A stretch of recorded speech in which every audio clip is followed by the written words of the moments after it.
National Livestock Mission, how to apply, and the need of promoting sheep and goat production, and the need of zero grazing. See, National Livestock Mission is not a new program. It was launched in 2014-15, that is almost 9 years back by Government of India.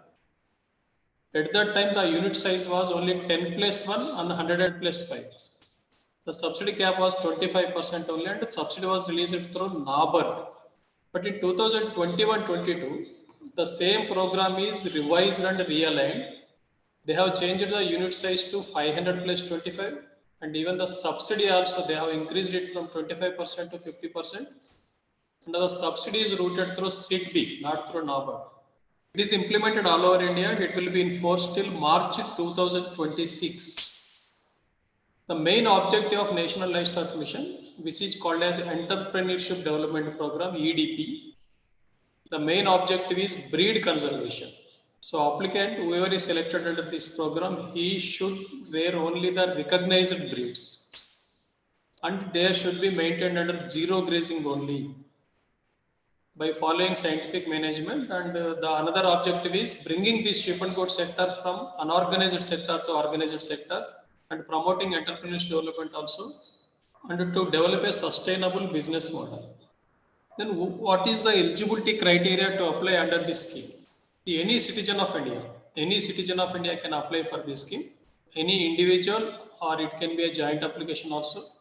And a farmer producer organization also can apply, self-help group also can apply, and farmer cooperative organization also can apply. See, there is no restriction on caste, and no education is required, and they are not asking for religion or region, and there is no gender preference also in providing subsidy. But the only condition is the upper age limit should be 65 years. But in December 2022, that is almost 8 months back, they have made certain amendments in the guidelines. So they have reduced the unit size. Earlier it was 500 plus 25 only. From December 2022, they have reduced the unit size, and they have added beneficiary share, and they have changed eligibility criteria also. So as per these amendments, one can apply for 100 plus 5 unit, can apply for 200 plus 10, and it can be in multiples of 100 up to 500 animals. And for 100 plus 1 unit, one will get maximum 10 lakh subsidy, and for 500 plus 25, one will get maximum 50 lakh subsidy. And the other changes they made is, applicant may also be eligible for applying for more than one component, and they can apply simultaneously. The meaning of this sentence is, one can apply for sheep unit, and one can apply for silage unit, one can apply for poultry unit. Like that, one can apply for different components simultaneously at a time. For each component, they will get subsidy. And more than one adult member of a family, more than one adult member of a family may also be eligible to apply under this.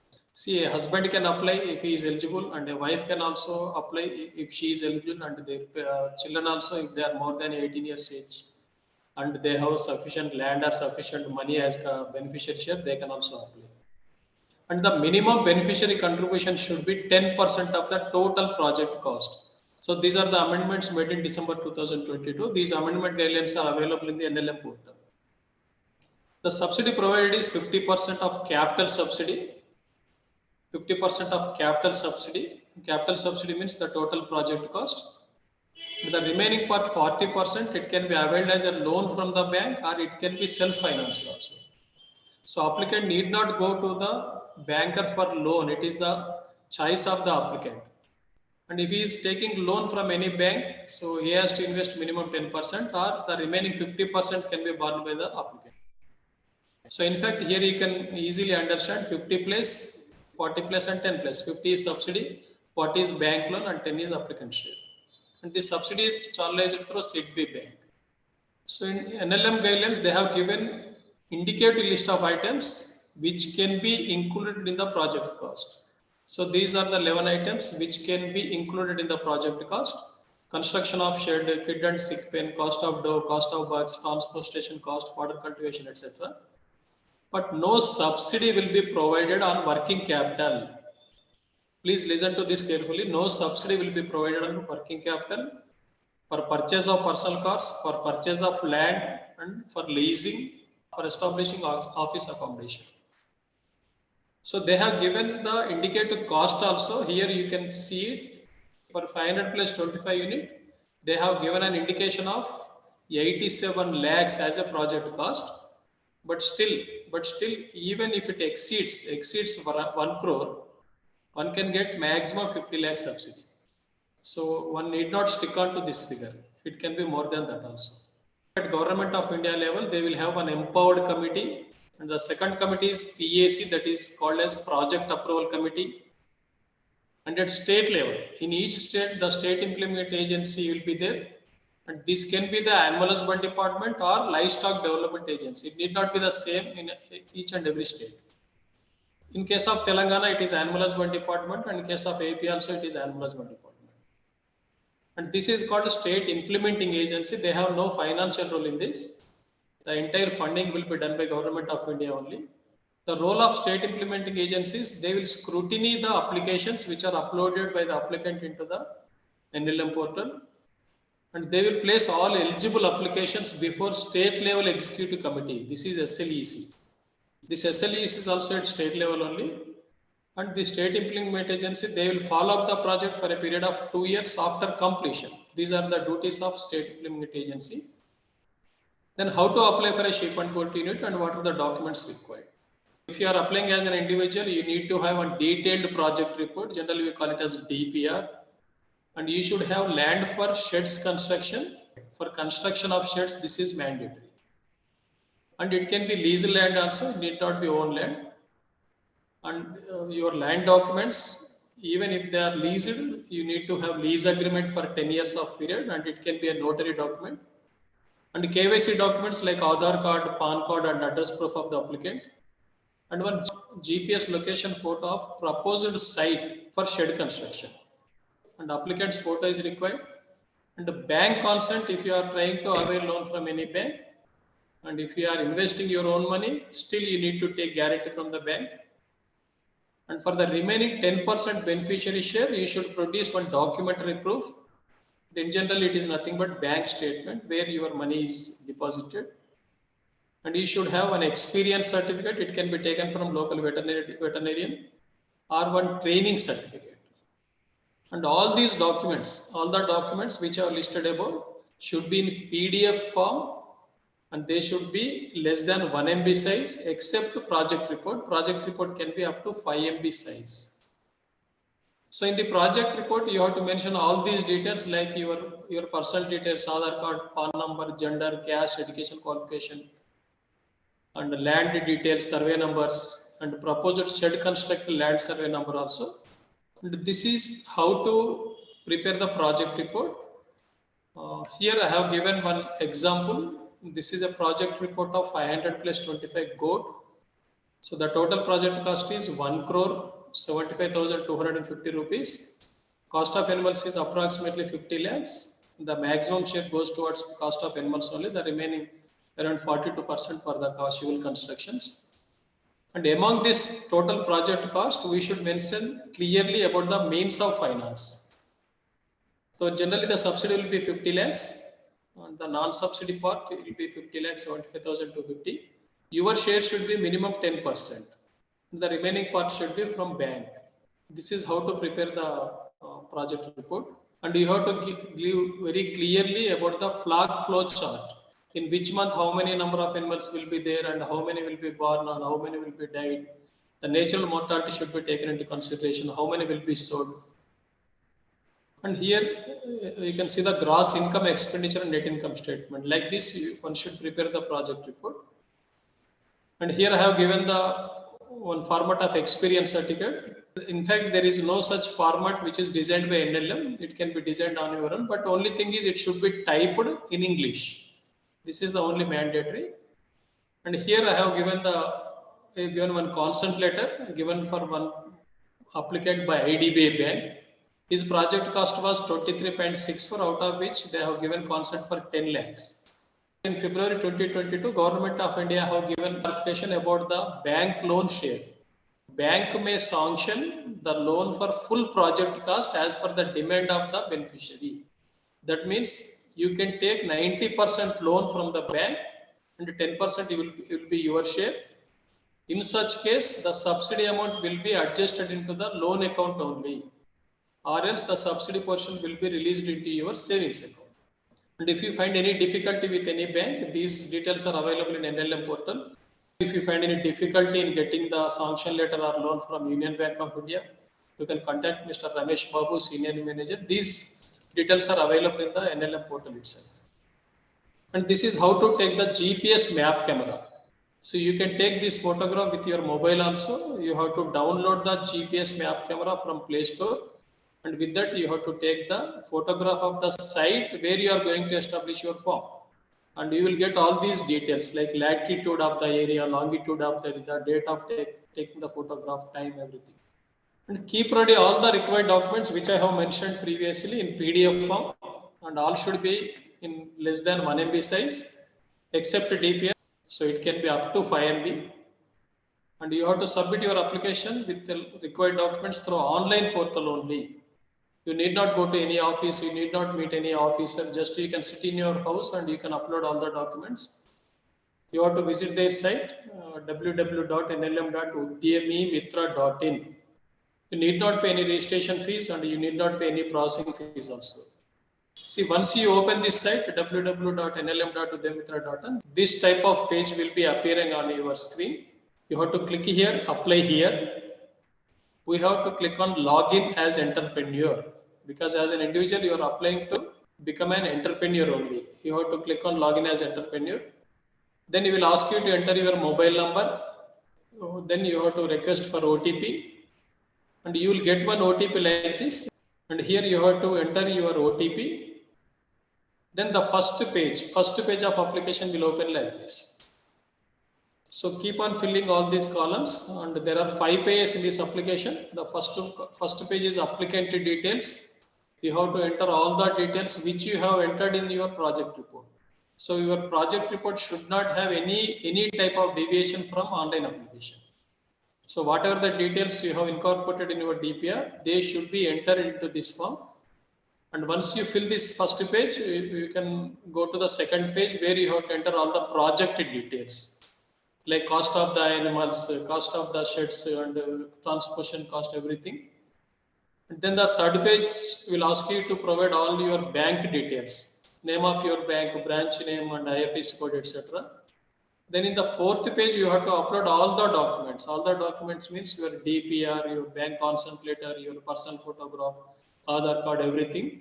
Finally, you have to submit your application. It is a very simple procedure. You need not go to anyone. It is very easy. Once you upload all the documents, you will get a message like this. Congratulations, your online application form has been successfully submitted. So this type of message you will receive on your mobile, and if you open the NLM site, it will have 2 green marks. It will have 2 green marks on the application status. At this point of time, if you want, you can withdraw your application. If you want, you can withdraw your application. If you find anything wrong and if you want to re-upload, you can withdraw and you can re-upload. If you want to check the documents which you have uploaded, you can download from this button. You can download all the documents, or here there is one view option is also available. Once it is uploaded, it will be checked by the state implementing agency. For example, in case of Telangana, it will be checked by the Department of Animal Husbandry. In case if it is found wrong, it is returned. It is returned to re-upload by giving edit option. They will give you one edit option. You check here and they will mention the comments as returned. And you will get a message on your mobile also. Online application form has been returned by state implementing agency. Then you have to open the NLM site and you have to check the remarks. See here in this case, it is returned with 3 reasons. One is mention survey number of the land. He has not mentioned the survey number.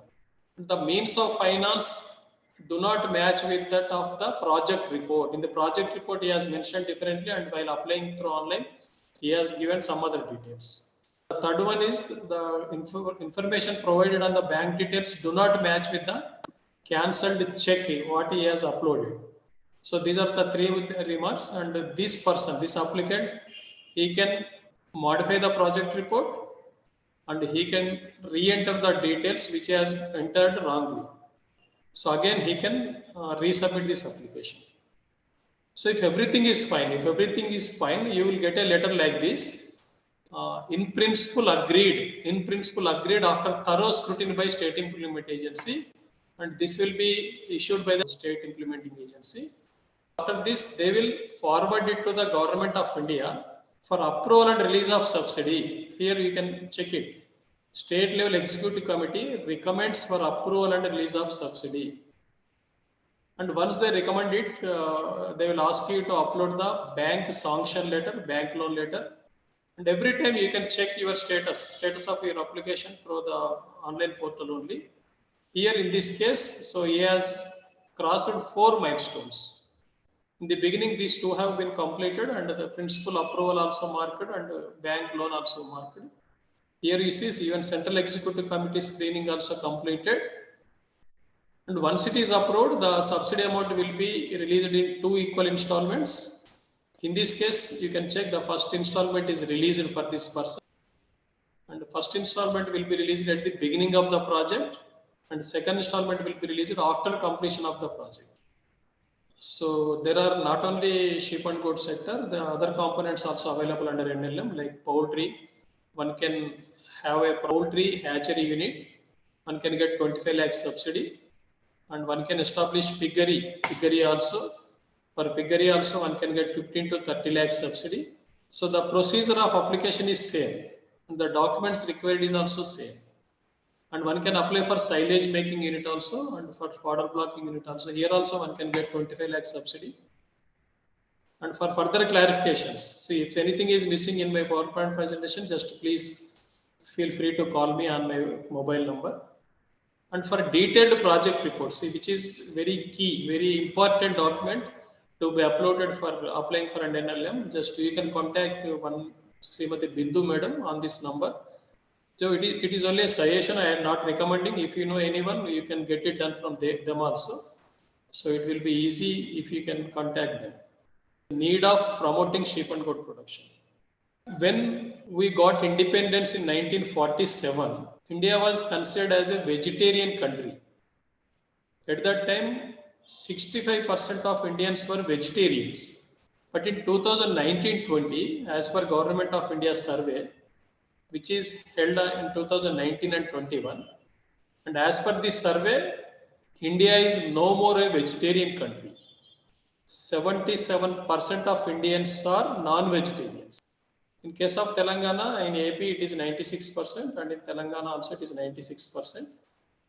In 2015-16, the non-vegetarians percentage was 74 only. But by 2019-20, it increased by another 3%. Now the non-vegetarian percent is 77%. RDI means recommended dietary relevance, which is made by Indian Council of Medical Research and National Institute of Nutrition, Hyderabad. As per their recommendation, a moderate active person should consume minimum 12 kgs of meat per year. And this meat can be from any source. It can be from cattle, buffalo, sheep, goat, poultry, rabbits, etc., etc. But majority Indians have 3 meat sources only. They cannot source meat from all the species. And those 3 meat sources are poultry, sheep and goats. Why so? Majority of Indians are Hindus. They don't prefer pork or beef. Almost 80% are Hindus. And the second largest religion of India is Muslims. They are approximately 14%. They also don't eat pork. So whatever the source of meat we prefer in India is from poultry, sheep and goats. So the available data on meat production of India and meat consumption also indicates that chicken, mutton and chavan are the preferred meats in India. See, this is the total meat production in India. In 2022, 9.29 million tons of meat is produced in India. Out of which 51% is produced from chicken and almost 24% is from sheep and goat. That means three-fourth of the meat, 75.4% of the meat is produced from 3 species only, that is poultry, sheep and goat. So it clearly indicates that even the meat production also is from 3 species only. In 2021-21, whatever the meat produced from sheep and goat, Among that, 10% is from sheep and almost 13.6 is from goat. So the total contribution from sheep and goat sector is almost 24%. You can consider it as 1/4. Even the consumption pattern also indicates that we prefer poultry, mutton and chawan only. You take example of China, where their major meat is pork. Whatever they consume, out of that 62% comes from pork only. But in India, 51% is consumed from poultry meat and 23% is from mutton and chawan. Particularly in Telangana, the meat from sheep and goat is most preferred meat. Here the poultry meat consumption is less when compared to mutton. So the major meat source in India is poultry and the second major meat source is sheep and goat. And if you look at the meat production, in India meat production is increasing. There is no doubt that there is significant increase in India with regard to meat production, and it increased from 5.5 million metric tons to 5.5 million metric tons to 9.29 metric tons in just 10 years period. So this is the growth curve, but unfortunately the supplies are not sufficient enough. Unfortunately, the supplies are not sufficient enough. There is vast gap between demand and supply. So how it is indicated? It is indicated by increasing retail meat prices. Increasing meat prices is the only indication that we are not self-sufficient. Just we can take example of tomato, what is happening since last 1-2 months. So there is no supply, so the demand is high. So the meat price has gone more than 200 rupees per kg. So in this case also, the increasing retail meat prices is the only indication of vast gap between demand and supply. See, look at the prices. Look at the prices of chicken and mutton. In 2007, the chicken price was approximately 175. Now it is more than 200. But in case of mutton and chawan, in 2017, the mutton price was between 450 to 500, but is now 800 rupees. See, in compared to chicken, the mutton price has increased substantially.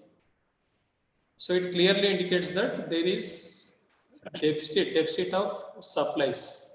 Even if you look at the meat consumption also, the meat consumption was just 4 kgs 20 years back. In 2002, it was only 4 kgs, but it is 6.82. But still, there is a shortage of 43% in India. If we compare with the recommended dietary allowance, which was made by National Institute of Nutrition, one person should consume not less than 12 kgs per year. But still in 2022, we are consuming around 6.82 kgs only. But in Telangana, we are the most meat eating state. We are consuming 9+ kgs, 9.2 kgs. And even in Telangana also, there is a shortage of 23%. So that is the present status. But the present gap, whatever is existing now, it will increase further in future. It will increase further in future because of the estimated high demand. So this high demand is estimated because of 3 reasons. One is the human population is increasing. So considerably or relatively, when the human population increasing, the non-vegetarians percentage also will be increasing. And even the non-vegetarians percentage is also increasing. But unfortunately, there is no significant growth in sheep and goat production, which is considered as the second major meat source for Indians. See the human population in 2001, it was only 1,000 millions. And by 2023, there is a growth of almost 41%. So now it is 141.8 crores. And even the non-vegetarians percentage is also increasing. In 1994, 93, 94, exactly 30 years back, the non-vegetarians percentage in India was 56.7. Now it is 77. Even in states like Rajasthan, which is considered as the most vegetarian country in India, the non-vegetarian percent was 17%. Now it is increased to 31%. So India is shifting to non-vegetarian food. But there is no significant growth in sheep and goat population. Just here I have given the figures of three previous livestock census. In 2017, 18th census was conducted, and in 2012, 19th, and in 2019, 20th census. So in 2007, so we had around 212 million of sheep and goat, and in 2019, even after 12 years, the population is just 223 millions. Only 5% growth was recorded. So there is no significant growth in sheep and goat population. So to fill the present gap, and to fill the future demand, the meat production should be promoted in India, but from two sources only from sheep and goat. So in the beginning, I told that there are three major meat sources for Indians: poultry, sheep, and goats. But here I'm clearly stating that meat production should be promoted from two sources only. Why so? Why only from sheep and goat? See, poultry, in case of poultry, it is almost a ultra-rich people activity. Small farmers who can invest around 10 to 20 lakhs, they cannot start poultry farm. And even to establish a viable unit size, which is considered as 15,000, 1 crore investment is required. And there is no subsidy also under this scheme under NLM. And here there is price fluctuation and seasonal effect is there in poultry. So as per my understanding, there is very little scope for further growth. But in case of sheep and goat, it is a very old profession, and skilled labor is not required, and low investment, one can get quick returns, and comparatively one can get good returns by establishing 100 size unit. One can make around 5 to 6 lakh profit per year. And there is no fluctuation in prices, whereas in chicken price you will find seasonal fluctuation. In case of sheep and goat, there is no fluctuation prices, and it is widely accepted meat also. And there is no alternate meat for sheep and goat, and whose subsidies also available under NLM to establish the sheep and goat farms. Hence, the best and only option is promoting sheep and goat production for meat production in India. The major advantage of sheep and goat farming is short unit gestation and quick returns. See, from mating to marketing, it is less than 1 year. For example, if a doe or a female goat is conceived on January 1st, it will give birth after 5 months, and once the kid is born, it will be ready for sale for slaughter by 6th month or 7th month of age. So by end of that year, by end of December, we can sell that animal for slaughter. So this is the meaning of mating to marketing is less than 1 year. So we know very well that the pregnancy is 5 months and birth to sale is 6 to 7 months. And most important advantage for sheep and goat farmers is there is no marketing problem, and there is no fluctuation in sale price, and till now no minimum supporting price is demanded by any shepherd, even by the traditional shepherds. Then if to promote sheep and goat production, how? Scientific management or zero grazing is the best and only option. Then why zero grazing? So I will present only 5-6 slides here. I am going to finish it by 1:15. Now, why zero grazing? If one wants to rear sheep and goat, why he should maintain the animals under zero grazing system? Zero grazing is nothing but scientific farming system, or else people call it as intensive farming system or stall feeding system. Zero grazing meaning is the animals are not allowed for grazing. So there is no grazing at all. Hence we call it as zero grazing. As the animals are maintained under sheds, so we call it as stall feeding also. The major advantage of zero grazing is one can rear in large numbers on commercial scale. One can maintain more than 1,000 also. And it is the most convenient method for non-traditional entrepreneurs. For traditional shepherds, of course, it is not so convenient. But for the new farmers, non-traditional farmers, it is the most convenient method. And one can get significant net profits also. I will explain in the next slides how to get the significant net profits. And even under a National Livestock Mission, Government of India also promoting zero grazing only. And in zero grazing, the productivity to potential is 100% possible. Productivity to potential. So here I have given the details of one goat farm maintained under zero grazing system.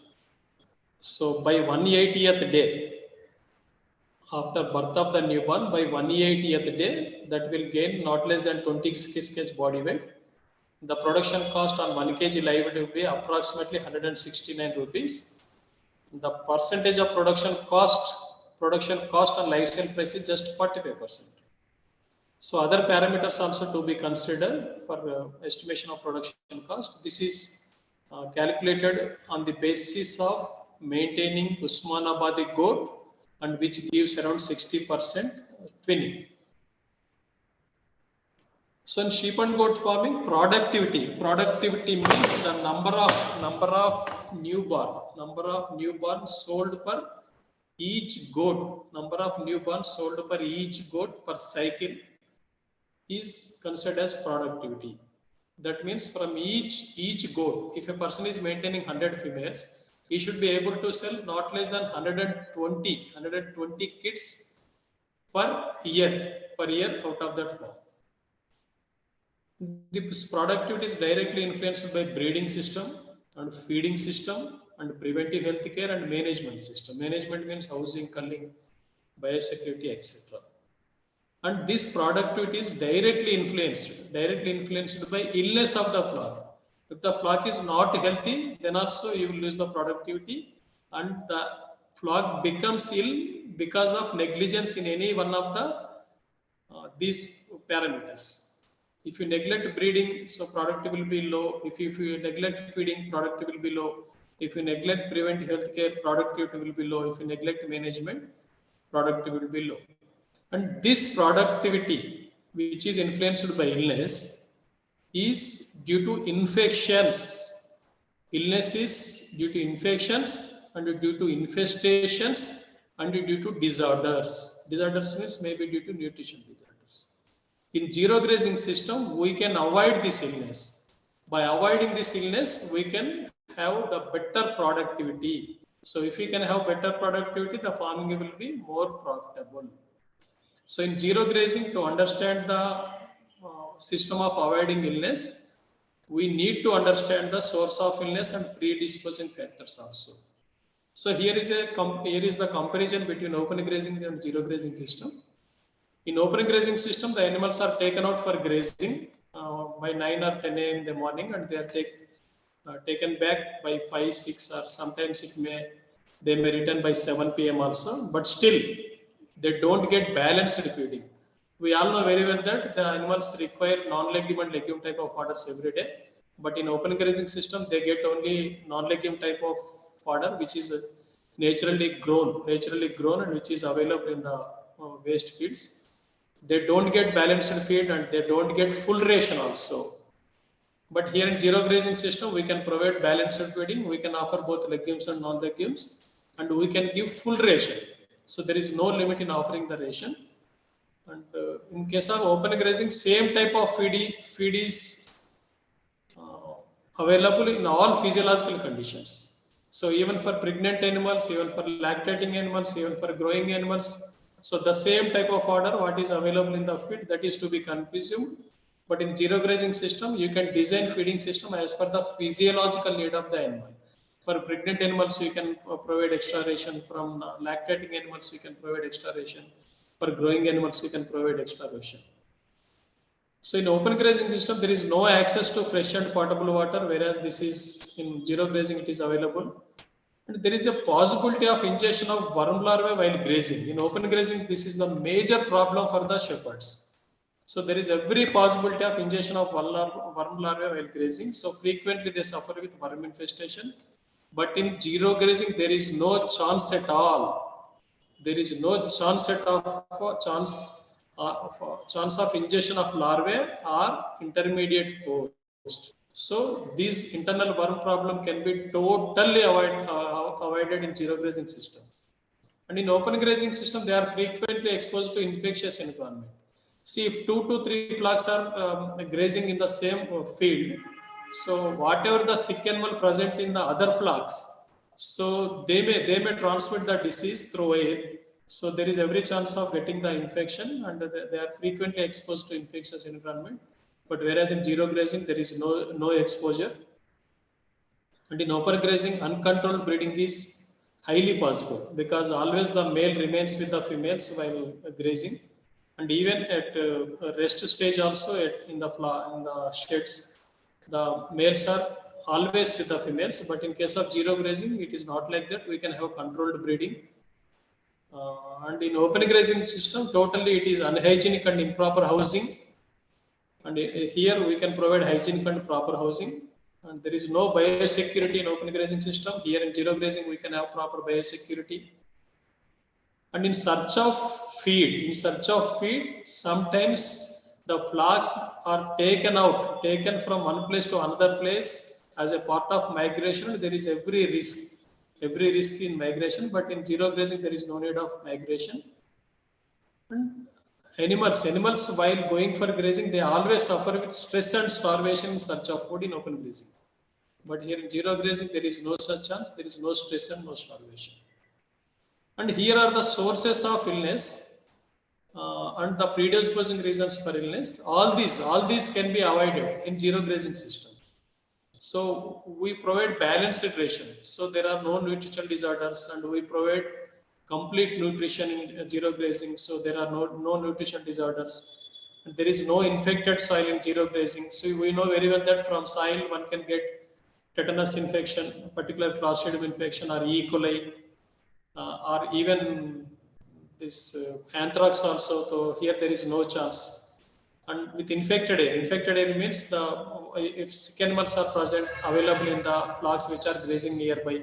So this can be prevented. Even there is no contaminated water in zero grazing system, and there is no contaminated grazing area also, because the feed and fodder is produced by the applicant farmer himself, and it is given to the animals in zero grazing system. There are no carrier animals and alien. These are the sources of infection in open grazing system. And here there are predisposing factors. And stress and starvation is a predisposing factor, because in the open grazing system there is no stress and no starvation. And overcrowding is also one predisposing factor for illness. And in zero grazing system, we provide prescribed floor space for each animal, so there is no chance of overcrowding. So poor hygiene may lead to, it may become a predisposing factor for illness. So poor biosecurity, so neglected preventive health care. So all these predisposing factors, they may lead to illness. But in zero grazing system, we can avoid all these sources of illness and all these predisposing factors of illness.